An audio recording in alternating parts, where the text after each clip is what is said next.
From the National Newsroom of the Canadian Press, I'm Rob Westgate. A wave of Israeli airstrikes has rained down on southern Lebanon in what is being called a preemptive strike on Hezbollah. The militant group, however, says it launched hundreds of rockets and drones to avenge the killing of one of its top commanders last month. Israeli military spokesman Rear Admiral Daniel Hagari said Israel struck first in an act of self-defense. This follows more than 6,700 rockets, missiles, and explosive UAVs fired by Hezbollah at Israeli families, homes, and communities since October 8th. By mid-morning local time, it appeared that the exchange had ended, with both sides saying they had only aimed at military targets. At least 3 people were killed in the strikes on Lebanon, while there were no reports of any casualties in Israel. The Canada Industrial Relations Board expects to officially begin the binding arbitration process for Canada's 2 largest railways and their aggrieved unionized workers on August 29th. Until then, the CIRB has ordered a lockout lifted and the employees to return to work. Officials with the Teamsters Canada Rail Conference say they disagree with Ottawa's intervention, but they will comply with the tribunal's decision. They say they still plan to file a court appeal, arguing that the move sets a dangerous precedent. A bisexual man who feared death threats and abuse in his home country of Kenya has been granted something of a reprieve after Ottawa halted his deportation out of Canada. Charles Mwangi, a 48-year-old man living in Toronto, was given a temporary resident permit following a groundswell of support and some help from the United Nations Human Rights Committee. One advocate from the Migrant Workers Alliance for Change says stopping Charles's deportation is a victory for migrant and queer justice and the power of community action. A new variation of an old scam has the Ontario Provincial Police and the Canadian Anti-Fraud Centre issuing a warning.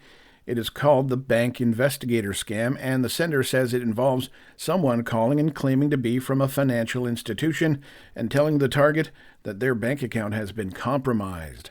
The victim is then asked to offer up their e-transfer or login information. The OPP say people should be wary when receiving a call from anyone demanding access to financial information and never to provide codes or URL links to fraudsters.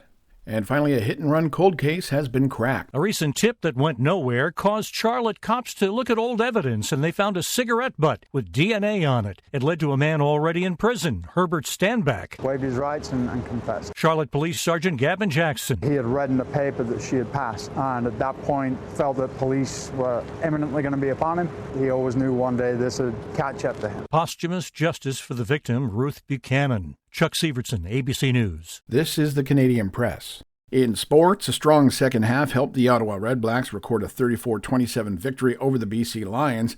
Now, the victory will undoubtedly be met with mixed emotions by both teams after the Redblacks' Jalen Acklin had to be taken off the field by ambulance. After jumping to catch a pass in the fourth quarter, Acklin collided with TJ Lee and fell awkwardly, remaining motionless on the field. Over to the MLB, Bowden Francis struck out a career-high 12 batters for the Toronto Blue Jays, carrying a no-hitter into the ninth inning, and although he just missed out on the achievement, he still earned a 3-1 victory over the visiting Los Angeles Angels. In the MLS, the New England Revolution crushed CF Montreal 5-0, while Toronto FC edged past the Houston Dynamo 1-0 in Texas. And American Keegan Bradley finished atop the leaderboard at the PGA's BMW Championship with a one-shot lead over Australian Adam Scott. That's after 3 rounds. The top Canadian is Taylor Pendrith at 7th overall. From the Canadian Press, I'm Rob Westgate. Thanks for listening. Don't forget to follow and subscribe. For more of today's top stories, visit thecanadianpressnews.ca.